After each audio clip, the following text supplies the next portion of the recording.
Ya, inilah kelor, kita akan panen dulu, lumayan untuk nanti kita akan mencoba membuat resep dengan daun kelor ini. Daun kelor ini punya khasiat yang sangat luar biasa sekali.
Kemudian kita cuci bersih daun kelor, daun katuk, dan daun bayamnya.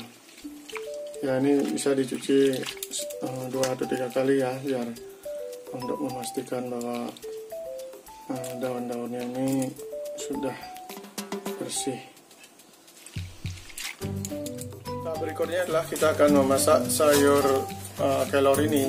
Kita siapkan panci dengan air secukupnya. Kita panaskan dulu airnya. Nanti kalau airnya sudah cukup panas, semua bahan-bahan dari sayur bening ini kita akan masukkan. Nah, ini airnya sudah mulai panas. Sekarang kita mulai masukkan bumbu-bumbu yang dipakai untuk membuat sayur bening ini. Pertama-tama kita masukkan daun salam, kemudian kita masukkan lengkuas. Oke, ini dimasak sebentar. Ya, ini udah mulai mendidih. Kalau ini sudah mendidih dengan sempurna, maka kita akan